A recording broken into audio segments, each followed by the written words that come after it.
gave me this question from somebody that emailed you, a woman, and she's asking this question. And she's saying, my husband has been asking me to masturbate in front of him for years. Why should I do this?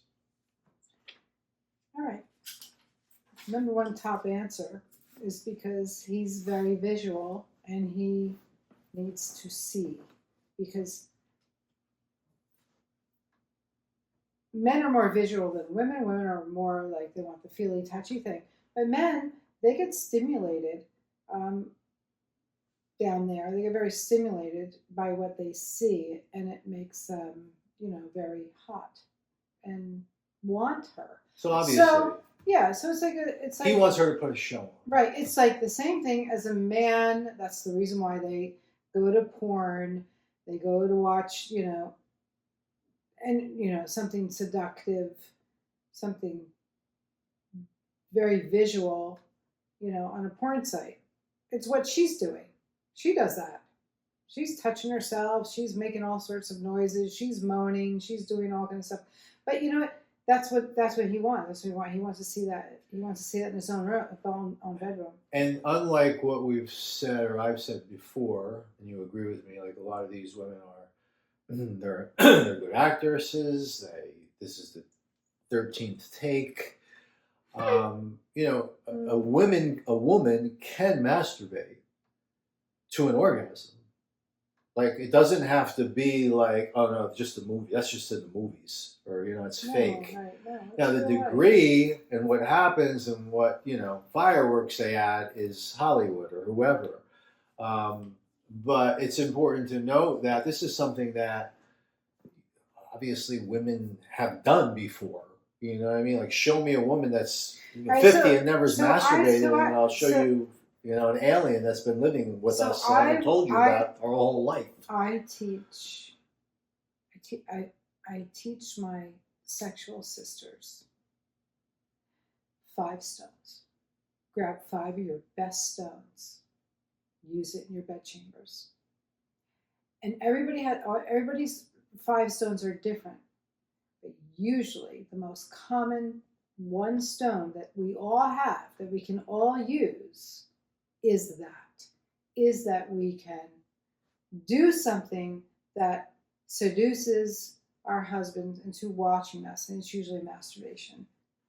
Right. So we'll masturbate where they can see, and it just turns them on. That's a very good stone. Right.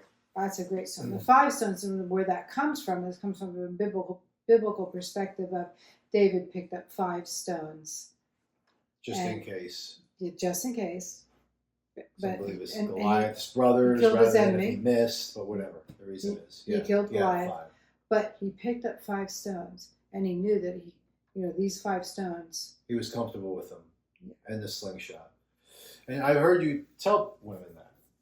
I've heard you. So you bring into, because you know what? When we go into our bed chambers, and it's not just always about, sexual stimulation for as many hours, but you know what? We are conquering,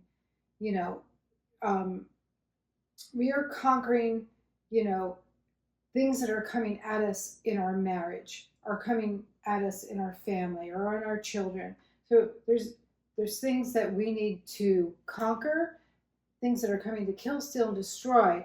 And we can use our stones in our bedroom to kill those giants that are coming against us.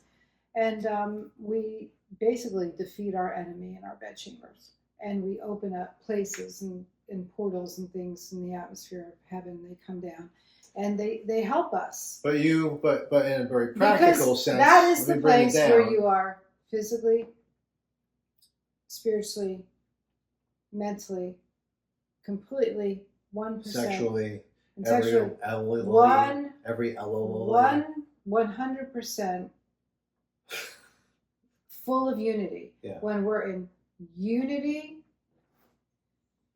you can defeat anything, any obstacle. Let me talk about it practically, because it's good practical advice, and I've heard you give women this as practical advice, and some of them have taken it and they've had success, and some of them are like, I can't do this, I know, and which is right? crazy.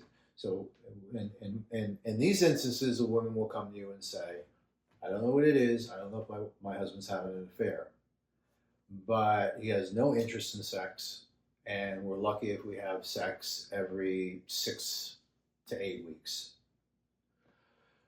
And I've talked to him about it, and he's busy, he works too much, it's not working down there, or he's depressed, or he's on antidepressants, which will destroy you.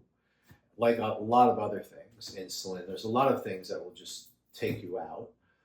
So being, in shape is important. And, you don't know the reason why. Like, there's no way of you knowing, like, what it is. And there's nothing for a man to say, okay, let's do something, let me please you. Okay, there's other ways. There are many arrows in my quiver. Okay, like, I'm not one-dimensional. So, God forbid, if we had an outage down there, I could still survive and do really well from here up. Okay. So I look at him or a guy like him and I'm like, there's no reason. This is this is mental at this point. You're not handicapped, you're not paraplegic, you're not paralyzed, you know what I'm saying? It's like you're functioning at work. What the heck is going on? It's that kind of a situation. So you say to them, this is what I want you to do. I want you to go home, get into a very sexy negligee, make sure if they have kids, the kids are gone, they're taken care of, they're not around, husband's home.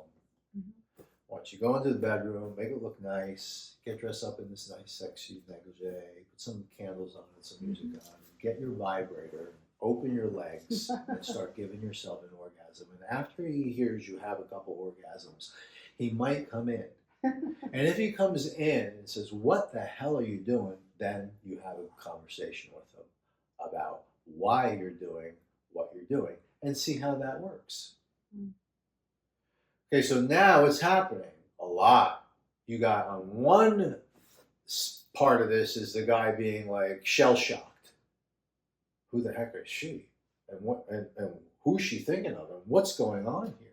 I've never seen such things. Or he's like, whoa, yeah, I suck and you're hot. I suck and you're hot. Yeah. You know what I mean? Or you're just hot. Like, whoa, can I be a part of this? Or all of a sudden something wakes up. Okay? And that has been a really good recipe for, older women, have older men, like in their 50s, in their 60s, Unfortunately, there's been a few like in their early 40s where, you've had to deal with that. And I can't say unanimously, but by and large, when they've done that, they got things moving. Yeah. Okay. It's only a small percentage of women that were just like, I can't do that. I don't want to do that. I feel weird about doing that. Why would he be into that? Should I do it? Like this person with the email asked, like, why should I do it? Right. But you know what I teach them? Like you don't hear this part. This is the part that I teach them. Oh, I hear things. Oh, okay. Humility. So it's a huge lesson. Humility. Like to humble yourself and to put yourself out there like that. Because you don't know if you're going to be rejected. What if you send him the video of what you're doing or a text of come on in, I have something to show you, and you get rejected. So you don't know, if there's going to be rejection because you might not be at that confidence level yet. You might not be at that right. You might not be at that confidence level yet. So, you really need to swallow your pride. Oh, and I teach that to all the women. Swallow your pride, humble yourself, and put yourself out there and spread your legs, and just put on a show. You have said this. It's like there's only one organ in a woman's body that really has no other purpose or purpose but to be stimulated. pleasured. Yes, and to be stimulated. Stimulated. Now, people would argue, like very, very narrow-minded people of faith would argue that, well, God did that so that they would enjoy procreation. Okay. I mean, as a young person coming into the faith, I'd be like, yeah, that's right. And the Pope probably believes that. Yeah, that's right.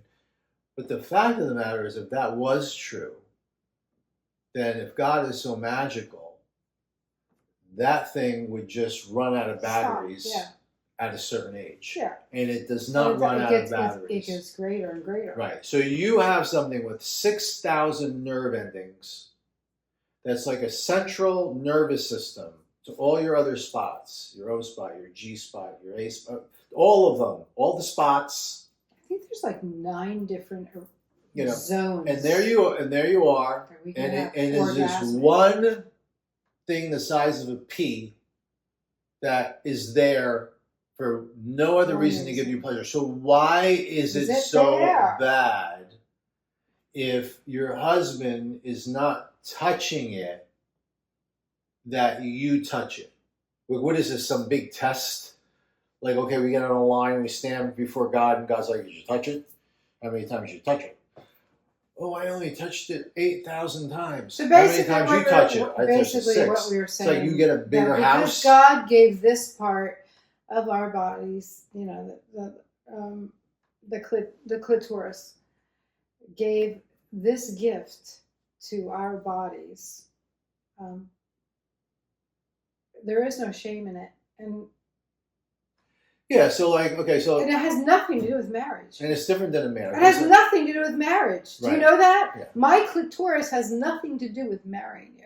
Right. I had it before. Right. I married you. Yeah. I used it before. And if I die tonight, you're going to have it after you marry me. Right. My clitoris is going nowhere. It doesn't run out of batteries. It's going nowhere. I had it when I was born. It came alive somewhere at the age of my understanding of it.